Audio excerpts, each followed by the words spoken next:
Hello বন্ধুরা, কেমন আছো সবাই? আমি মালা।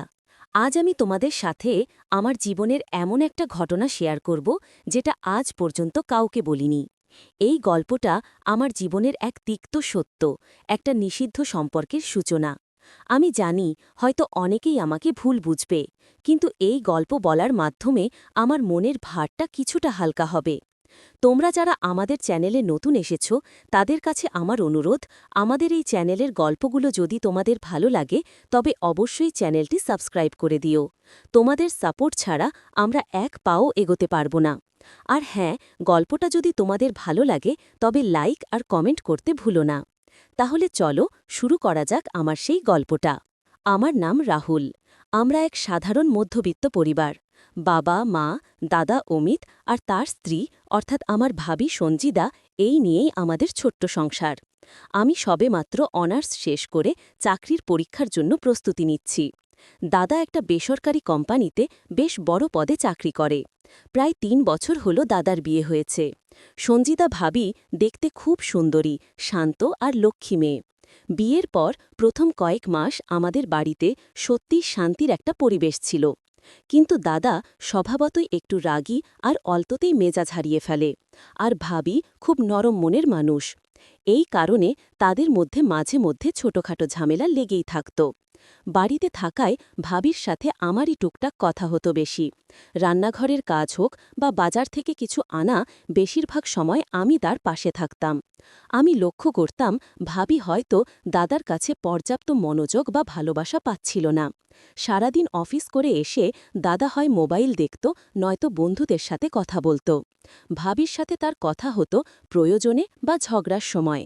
আমি আড়াল থেকে দেখতাম ভাবি যখন মন খারাপ করে বারান্দায় চুপ করে বসে থাকত, তখন তার চোখে একটা চাপা কষ্ট আর একাকিত্ব ফুটে উঠত। আমি যদিও ছোট ভাই, তবুও তার ওই মন খারাপ করা মুখটা আমার ভেতরে কেমন যেন একটা কষ্ট দিত। মনে হতো, ইস, যদি আমি তার মন ভালো করে দিতে পারতাম। আমাদের দুজনের সম্পর্কটা ছিল দেওর ভাবির স্বাভাবিক সম্পর্কের মতোই। হালকা হাসি ঠাট্টা, সম্মান আর একটু দূরত্ব। কিন্তু এই দূরত্বটা আমার মন মানত না। ভাবির কাছাকাছি থাকার একটা অদম্য ইচ্ছে আমার ভেতরে লুকিয়েছিল। হয়তো তার রূপ, হয়তো তার একাকিত্ব, অথবা হয়তো আমার নিজের জীবনে কোনো মেয়ের অনুপস্থিতি। ঠিক কী কারণে জানি না, ভাবির প্রতি আমার একটা অন্যরকম টান তৈরি হচ্ছিল।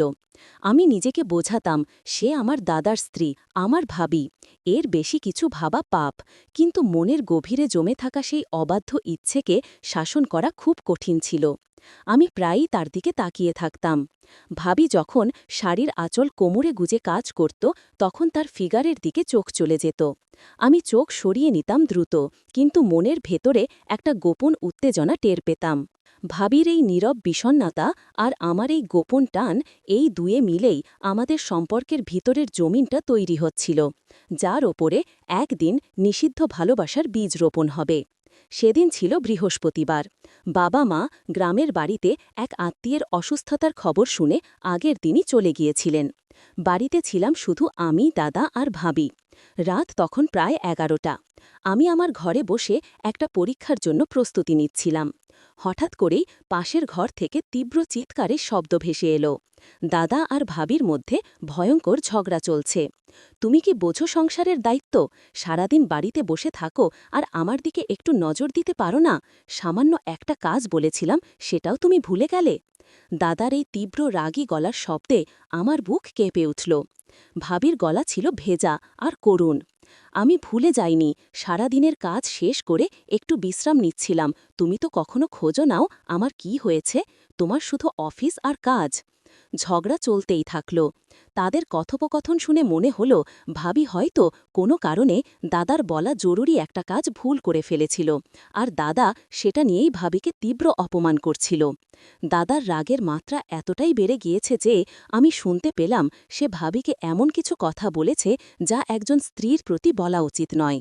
হঠাৎ করেই একটা ধপাস শব্দ হলো। মনে হলো দাদা খুব রেগে গিয়ে কিছু একটা ছুঁড়ে মেরেছে। তারপরই শুনলাম ভাবির হাউমাউ করে কান্না। আমার ভেতরে এক তীব্র অস্থিরতা শুরু হলো। আমি উঠে গিয়ে দরজা খুলতে যাচ্ছিলাম, কিন্তু ভাবলাম দেওর হিসাবে দাদার ব্যক্তিগত ব্যাপারে হস্তক্ষেপ করা ঠিক হবে না। আমি নিজের ঘরে চুপচাপ বসে রইলাম, কিন্তু কান খাড়া করে রইল পাশের ঘরের দিকে। কিছুক্ষণ পর সব শান্ত হয়ে গেল। পিনপতন নীরবতা। হয়তো দাদা রেগে ঘর ছেড়ে বেরিয়ে গেছে, অথবা ঘুমিয়ে পড়েছে। আমি বইটা বন্ধ করে সবেমাত্র শুয়ে পড়ার প্রস্তুতি নিচ্ছি, ঠিক তখনই আমার দরজায় খুব মৃদু একটা টোকা পড়ল। শব্দটা এতটাই দুর্বল ছিল যে প্রথমে মনে হলো হয়তো আমার মনের ভুল, কিন্তু পরক্ষণেই আবার টোকা পড়ল। আমি উঠে গিয়ে দরজা খুললাম। দরজার সামনে যাকে দেখলাম তাকে দেখে আমার বুকটা ধক করে উঠল। সে আর কেউ নয়, আমার ভাবি। ভাবির চোখে জল, চুলগুলো এলোমেলো, পরনে একটা সাধারণ সুতির শাড়ি। তার চোখে এমন এক অসহায়ত্ব আর শূন্যতা ছিল যা আমি এর আগে কখনো দেখিনি। সে যেন এক্ষুনি ভেঙে পড়বে। রাহুল, ভাবির গলাটা এমনভাবে কাঁপছিল, মনে হচ্ছিল সে কথা বলতেই পারছে না। ভাবি, কি হয়েছে? তুমি এত কাঁদছ কেন? দাদা কি করেছে? আমি প্রায় ফিসফিস করে বললাম। ভাবি চারপাশ একবার দেখে নিল, যেন কেউ তাকে দেখে না ফেলে। তারপর খুব নিচু স্বরে বলল, রাহুল, আমি এই মুহূর্তে আর দাদার ঘরে থাকতে পারছি না। তুমি কি আমাকে একটু তোমার ঘরে থাকতে দেবে, শুধু এই রাতটুকুর জন্য? প্লিজ, তুমি ছাড়া আমার আর কেউ নেই। তার এই কথাগুলো, বিশেষ করে তুমি ছাড়া আমার আর কেউ নেই, এই কথাটি আমার ভেতরে এক অদ্ভুত আলোড়ন সৃষ্টি করল। দাদার সাথে তার সম্পর্কটা যে কতটা তলানিতে ঠেকেছে তা স্পষ্ট বোঝা যাচ্ছিল। আমি মুহূর্তের জন্য ইতস্তত করলাম। একজন পুরুষের ঘরে অন্য একজন বিবাহিতা মহিলা, বিশেষ করে নিজের ভাবিকে রাতে আশ্রয় দেওয়াটা সামাজিক দৃষ্টিকোণ থেকে কতটা বিপজ্জনক তা আমি ভালো করেই জানতাম। কিন্তু ভাবির চোখে সেই করুণ চাহনি দেখে আমি নিজেকে আর আটকাতে পারলাম না। এসো ভাবি, ভেতরে এসো। ভেতরের দিক থেকে দরজাটা বন্ধ করে দিও। আমি দ্রুত দরজাটা খুলে তাকে ঘরে ঢুকতে বললাম। ভাবি দ্রুত ঘরে ঢুকল এবং দরজাটা ভেজিয়ে দিল। তার শরীর থেকে তখনও চাপা কান্নার একটা রেশ আসছিল। ঘরে ঢুকে ভাবি সরাসরি বিছানার এক কোণে গিয়ে বসে পড়ল। সে দু হাতে তার মুখ ঢেকে আবার ফুপিয়ে কাঁদতে শুরু করল। আমি তার পাশে গিয়ে বসলাম। আমি বুঝতে পারছিলাম না এই পরিস্থিতিতে কি বলা উচিত বা কি করা উচিত। আমি খুব নরম গলায় বললাম, ভাবি, প্লিজ কেঁদো না। দাদা হয়তো রেগে গিয়ে কিছু বলেছে, সকালে সব ঠিক হয়ে যাবে। আমার কথা শুনে ভাবি দু হাত থেকে মুখ তুলে আমার দিকে তাকালো। তার চোখ দুটো রক্তবর্ণ, ভেজা গাল। সে আমার হাতটা ধরল। তার স্পর্শে আমার শরীরে এক বিদ্যুৎ খেলে গেল। না রাহুল, আর ঠিক হবে না। এই ৩ বছরে আমি খুব চেষ্টা করেছি। ও শুধু আমাকে অপমান করে, আমাকে ওর দাসীর মতো মনে হয়। আমারও তো একটা মন আছে, অনুভূতি আছে, কেউ তো বোঝে না। ভাবির গলার স্বর আবেগে ভারী হয়ে আসছিল। আমি তার হাতটা ধরে রাখলাম। তার হাতের উষ্ণতা আমার মনকে আরও অস্থির করে তুলছিল। আমি ধীরে ধীরে তার কাঁধে হাত রাখলাম। তাকে সান্ত্বনা দিতে চাইলাম।